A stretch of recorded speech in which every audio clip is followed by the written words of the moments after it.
Sí, señor, agradecer siempre. Bueno, privar de la libertad a un ser humano es lo más abominable que existe sobre esta tierra. Hoy hablaremos del secuestro, con dos personas. Una que hace una muy bonita labor los viernes, sábados y domingos a las 12 de la noche frente a un programa que se llama Las Voces del Secuestro. Y dos, un psiquiatra que nos va a hablar de esa perturbación, de ese daño psicológico que se le hace a una persona después de que está privada de su libertad por meses, años, días. Así que bienvenidos a los dos y mil gracias por aceptar nuestra invitación.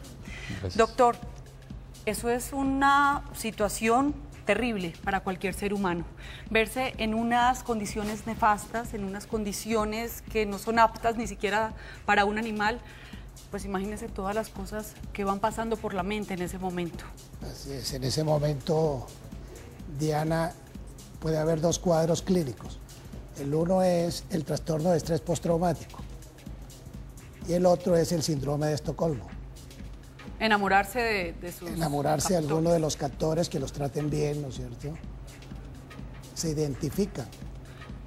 Los dos persiguen el mismo objetivo, ¿no es cierto? Una persona que recién esté secuestrada y que esté encerrada, hablemos de una casa o en la selva, ¿qué es lo primero que manifiesta en esos días? ¿Una negación a la realidad? Sí, hay una pérdida de la libertad, un sentimiento de indefensión, de desamparo, desesperanza y pérdida del control, ¿no? Pero mire, doctor y Ervin, que muchas veces cuando uno escucha estos casos que son tan frecuentes y que lastimosamente escuchamos mucho nosotros en nuestro país, lo primero que uno piensa es, ¿podría uno prepararse cuando Ervin recibe esas llamadas? ¿La familia de alguna manera se prepara para vivir algo como esto? ¿O así esté asistida por un psicólogo o el amor de la familia? Definitivamente es muy difícil tolerarlo.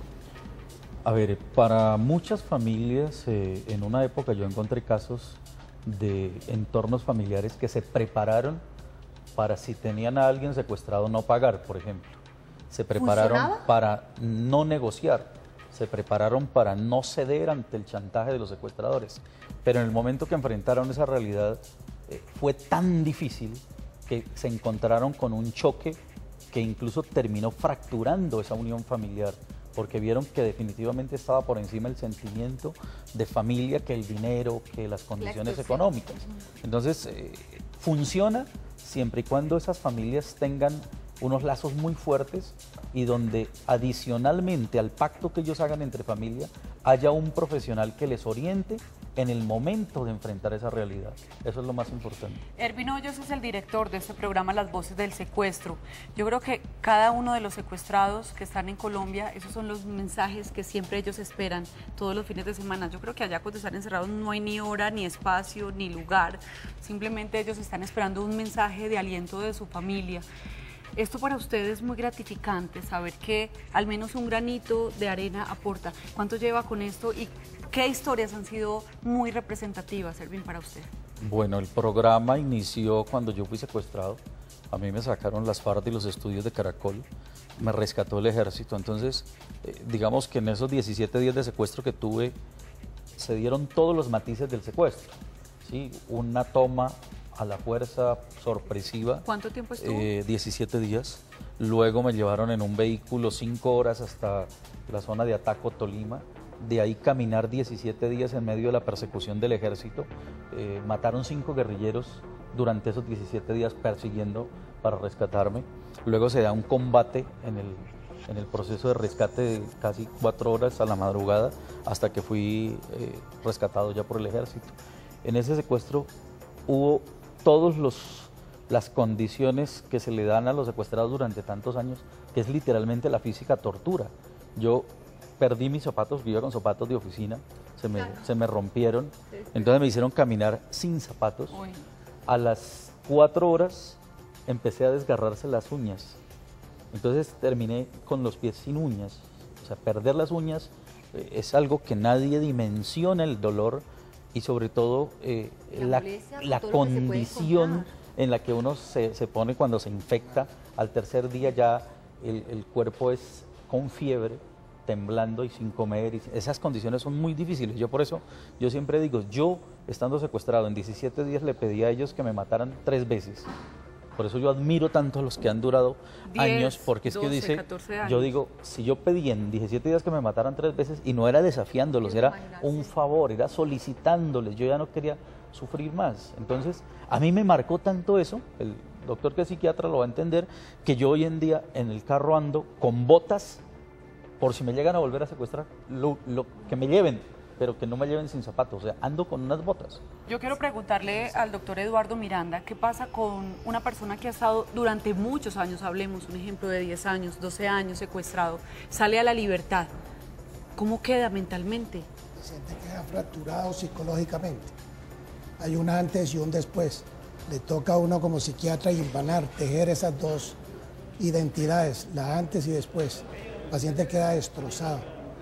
Vienen los flashbacks, es decir, las imágenes, las alucinaciones como si estuvieran viviendo el mismo secuestro, vienen pesadillas, terrores, mecanismos de evasión, no quieren, es decir, tener nada. Por ejemplo, los soldados no quieren saber nada del ejército, los lugares, las actividades, es el mecanismo de evitación. Doctor Eduardo, ¿hay alguna manera de uno prepararse, digamos, en caso tal, psicológicamente, para uno ser muy fuerte y no dejarse abatir por tantos hostigamientos que mentalmente los secuestradores pueden hacer de uno para amedrentarlo, para minar su espíritu, para minar su alma? ¿Hay algo a lo que uno pueda aferrarse? Bueno, primero Dios, o la creencia que tengan muchas personas, mejor dicho, doctor, que puede hacer uno. Es algo tan imprevisto, ¿no es cierto? De alguna manera, todos los antecedentes, maltrato infantil, abuso infantil de la infancia, de ver a los padres peleando, relaciones incestuosas, separación de los padres predispone más adelante a que se sufra un trastorno de estrés postraumático. El doctor hace un momento decía que la vida ya no vuelve a ser igual, pero vuelve a volver, o sea, vuelve todo a la normalidad. A Ervin nos lo puede decir, ¿usted todavía tiene esas secuelas, todavía siente miedo, todavía tiene algunos fantasmas que lo siguen de ese secuestro o ya está completamente bien? Aunque uno se prepara para superarlo, yo hice un buen proceso psicológico para post-secuestro. Diario pues tengo contacto con familiares, con los que han sido secuestrados, etcétera. Pero si yo voy a la selva, si voy por trabajo periodístico, tengo que irme al monte, pues lo que más le tengo temor es a un secuestro. O sea, yo digo que si me vuelven a secuestrar, y más por la posición radical que yo asumí después de eso, contra el secuestro, donde yo soy el enemigo número 1 de los secuestradores, sea quien sea, le tengo total y absoluto terror a que me vuelvan a secuestrar. Yo creo que lo primero que pienso, si me secuestran tal vez a mí me matan. Entonces eso hace que le tenga tanto miedo que las precauciones que tomo son absolutas. Yo hace poco en una zona aquí de Colombia venía con las personas que me acompañan y vi una situación a 100 metros, un carro atravesado, y yo abrí la puerta sin decir nada y me lancé del carro al monte. Instintivamente. Claro, y ya cuando ellos se dieron cuenta, pues verificamos, y no, era un carro que estaba reverseando, pero a las 11 de la noche en una carretera destapada, Claro. Un carro atravesado, para mí era eso. El Entonces, instinto la de reacción fue así. preservación, ¿no? Claro. ¿Queda ese fantasma? Cuando, Sí, cuando muchas personas acuden a usted o acuden al doctor también y dicen tengo un familiar secuestrado, ¿cuál es la primera recomendación que da Ervin como periodista, como ex secuestrado, como persona que está batallando contra el secuestro? Y el doctor también, ¿qué es la primera recomendación que le puede dar a una familia? Mantener el control, ¿no? Porque el está secuestrado lo ha difícil perdido también, ¿no? totalmente. Mire, yo justamente hace 20 minutos recibí una llamada de una señora de Nariño que tiene secuestrado a su hijo y ella me dice, yo quiero hablarle, pero no quiero llorar, por eso nunca le he enviado un mensaje. ¿Cómo hago para no llorar? Entonces le he puesto cita telefónicamente para darle unas pautas y que ella no llore. Lo primero va a ser que redacte el mensaje de lo que ella le va a contar a él. Y tendré que practicar con ella escuchándola, corrigiéndola, para que vocalice muy bien y para que se familiarice haciendo de que yo soy su hijo y que inicialmente me va a hablar a mí y yo la voy a familiarizar con esa expresión que le va a dar a su hijo. Y ya cuando ella esté totalmente tranquila, entonces ya la ponemos al aire, pero me toca hacer ese tipo de trabajo. Doctor, de los pacientes que usted ha tenido en toda esta carrera, ¿usted puede decir que después de un buen tratamiento, de recibir el amor de su familia y todo el apoyo, la vida vuelve a ser la misma de antes? La vida vuelve a retornar, la vida sigue, continúa. paciente acepta la continuidad de la vida, al uno tejer las dos personalidades, el antes y después del trauma, el paciente retorna. La autoculpabilidad, él se siente culpable de haber sido secuestrado. Es algo que hay que tratar también, ¿no es cierto? También hay una cosa muy importante en esto, es que cuando uno es secuestrado, después valora absolutamente todo lo que tiene. Un instante con su familia, un plato de comida, un tiempo, la tranquilidad. Valora uno, le toma un valor inconmensurable a todo lo que se tiene. La vida es más apreciada. Claro, es más apreciada. Yo voy a una casa campesina donde no encontré hotel sino una casa, doy gracias por tener esa camita en esa casa campesina donde nos alojaron.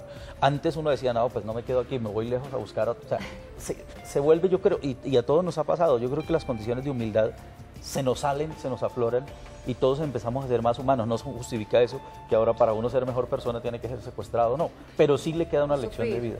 Ervin, gracias por compartir esta historia de vida con nosotros y felicitaciones por ese espacio donde llegan a millones de secuestrados y de personas en todo nuestro país. Y al doctor Eduardo, mil gracias por acompañarnos y darnos también una luz y una pequeña asesoría también a este tema tan escalofriante como es el secuestro. Cambiando de tema y de página de este diario, nos vamos con los últimos aparatos más tecnológicos para que ustedes los tengan en cuenta. 2013 es un año en el que los amantes de la tecnología esperan muchos lanzamientos para hacer más rápidas sus tareas diarias. En cuanto a telefonía celular, tenemos dos avances importantes. La BlackBerry 10 tiene una interfaz totalmente renovada, su sistema es táctil. El Samsung Galaxy S4, un smartphone con una pantalla de 5 pulgadas, cuenta con la función Smart Scroll. También posee dos cámaras, una frontal de 2 megapíxeles y una trasera de 13 megapíxeles. Microsoft espera lanzar este año su consola Xbox 720, que contará con un sistema operativo Windows 9. Esta consola será más pequeña que la 360 y el Kinect estaría integrado dentro de ella. Google mostró sus gafas de realidad aumentada que permiten grabar y fotografiar a la gente sin que lo noten. También tiene micrófono, altavoz y funciona con sistema operativo Android, que le permite el acceso rápido a Internet, además de manejarse con la cabeza. Así que si usted está pensando en renovar su tecnología, escoja muy bien el aparato que se acomode a sus necesidades. Con el patrocinio de Fájate. Mire, hablando de estos aparatos tecnológicos, alguna vez escuché a algunas personas que habían estado secuestradas durante muchos años que ese fue uno de los choques más grandes que tuvieron cuando salieron a la libertad, porque cuando estuvieron en cautiverio no conocían nada de celulares, nada de aparatos tecnológicos o apenas estaban saliendo, y que cuando salen otra vez al mundo pues se encuentra con esta tecnología tan impresionante que creían estar soñando. Esta fue una de las cosas que alguna vez me impactó al ver un testimonio de un ex secuestrado. Bueno, y con esto entonces nos despedimos, les contamos que mañana tenemos un programa lleno de moda, lleno de música, y a ustedes, mil gracias siempre por su apoyo y por su fidelidad. Mañana Eliana Franco también tiene su espacio acá en el programa. Besitos para todos, cuídense. Besito, felicidades.